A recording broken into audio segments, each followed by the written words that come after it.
windows on a really, really tall building. Like this one. Wow! That is really high. I'd need something much taller than my little step to reach the windows at the very top. Something like this. Look how high it is! That is a window cleaning cradle. But how does the window cleaning cradle get all the way up there, and how does it help the window cleaners? Do you know how a window cleaning cradle works? Let's find out. How does it work? Window cleaning cradle. Can you guess where I am? That's right, I'm on the roof of the building. You must never go onto a roof of a building without a grown-up, but I've got special permission to be up here. This is where the window cleaning cradle is kept, and the window cleaner will stand in there when they're cleaning windows. And can you see the ropes? They're made of metal and hold the cradle safely in the air. We call them cables. The cables are attached to a crane. This is called a telescopic jib arm, and it's so strong it can lift 2,000 kilograms. That's about the same weight as a young white rhino. But the cradle, the cables, and the telescopic jib arm all work together, a bit like an arm. They can pick things up, put things down, and it can pivot, it can move from right to left. And the telescopic jib arm can also get shorter and longer. The telescopic jib arm uses something called hydraulics. When oil is poured into the hydraulics, it pushes a cylinder out, and this makes the arm longer. When that oil is let out again, it pulls the cylinder back in, making the arm shorter. And to move the window cleaning cradle from left to right so it can clean all the windows, it uses tracks. Can you think of something else that moves on tracks? That's right, a train! But to find out how the window cleaning cradle and the crane that moves along the tracks work together so that a window cleaner can reach all the windows, I think we need to take a closer look. Inside the crane is a winch, which is fixed to the window cleaning cradle by metal cables. The window cleaner presses a button, which makes the winch turn, winding the long metal cable onto it, and lifting the window cleaning cradle off the ground. The crane turns, and the window cleaner presses another button, so oil flows into the hydraulics. The telescopic jib arm moves out, and the window cleaning cradle moves out with it. Another button unwinds the metal cable, lowering the window cleaning cradle, so the window cleaner can start to clean. When one line of windows is clean, the winch winds the cable up, lifting the window cleaning cradle back to the top. The crane moves along tracks, and the window cleaning cradle is lowered, and the next line of windows are cleaned. And this happens over and over until all the windows are sparkling clean. Wow, that was so interesting. I think we should see it for real using my special cameras. And today I'm using 4 special cameras. One on the telescopic jib arm, another looking at the tracks, one on the side, and one on my head, so you can see what I see.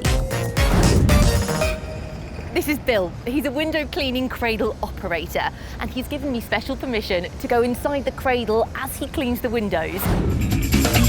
And I'm wearing a special harness and yellow jacket to keep me safe when the cradle moves. The telescopic jib arm is now pivoting, taking us over the edge of the building. Look, can you see the hydraulic arm pushing the cradle out? Wow. We are so high up. And when we're in position, it's time to go down. Bye! The winch is unwinding the cable, which is lowering the window cleaning cradle down to the floors below.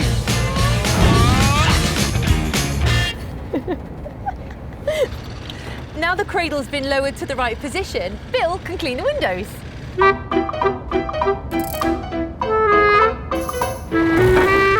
Great job, Bill.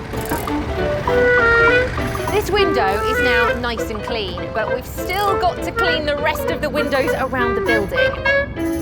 So we have to go back up to the top. And now the tracks can move us left and right. Can you hear that sound? That's the crane telling us that it's moving. Oh, here we go. Bye!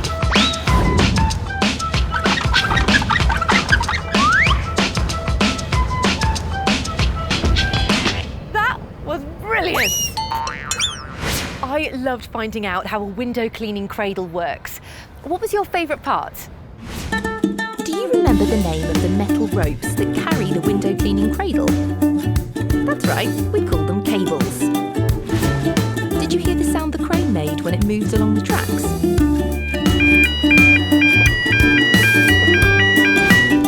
And did you see my 4 special cameras when they filmed Bill and I cleaning the windows?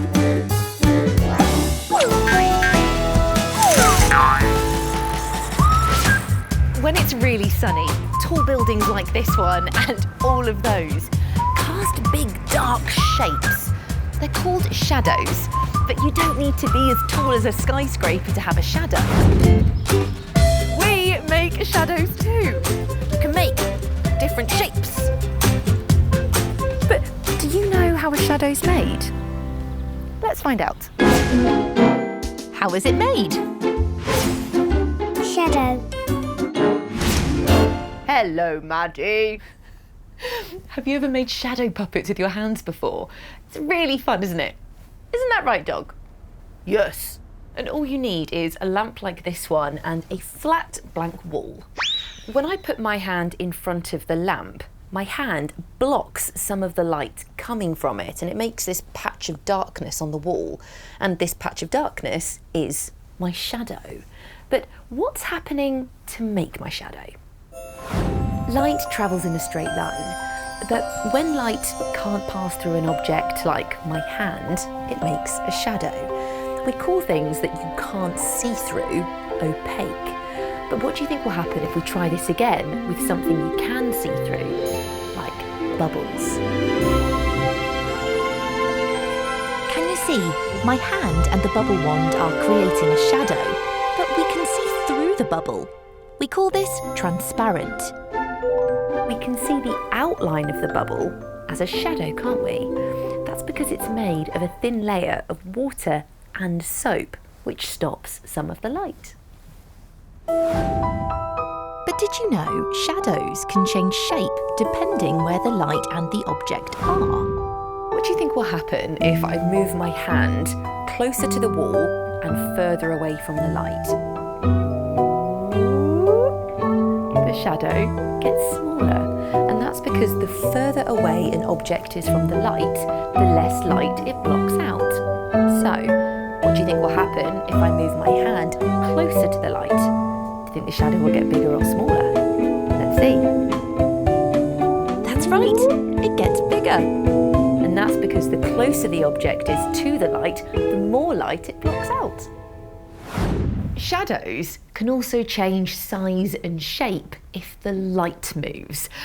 To show you, I'm going to need my assistant,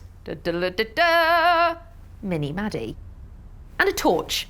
So, right now, the light is quite high above Mini Maddie, and can you see she's making a short shadow? That's because the light is only hitting the top part of her body. She's not blocking much of the light. But watch what happens if I move the light down. Whoop. Now her shadow is much longer. That's because more of her body is blocking the light, so she's making a longer shadow. Can you see? As I lower the light, the shadow gets longer. And as I bring it higher, it gets shorter. But I want to see what will happen if I try to make shadows with a much bigger light. Like the sun. We should never look directly at the sun because it can hurt our eyes, but we can look at the shadows that it makes. And look, here is my shadow right there. And look, if I dance, my shadow dances too. Listen to the sound my feet are making on the gravel.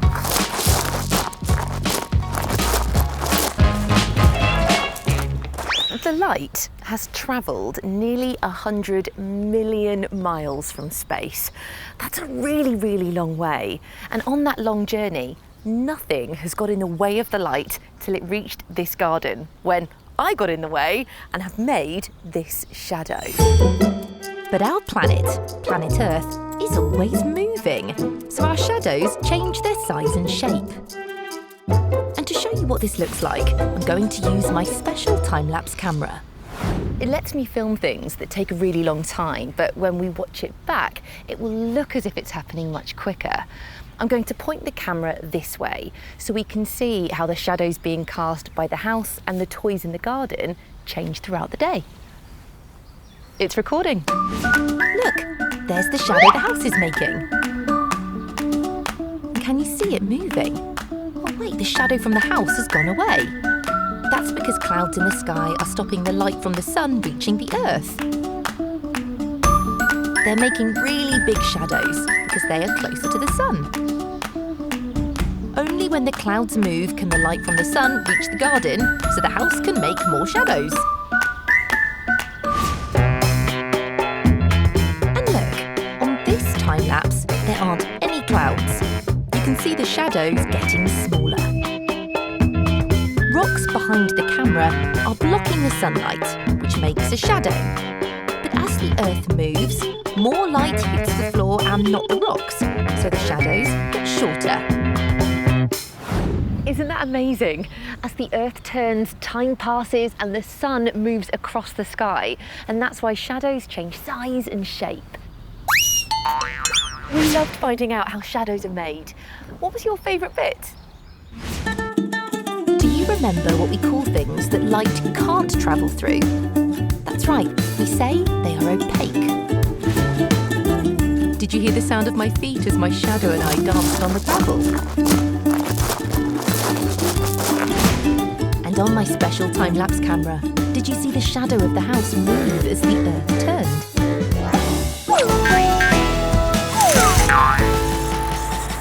So the next time you're out for a walk and you see your shadow, you'll know how it's made by blocking out the light from the sun. And the next time you see someone high up in a building cleaning windows, you'll know how the window cleaning cradle works to help them clean the window safely. Right, I'm off to clean some more windows. I'll see you next time.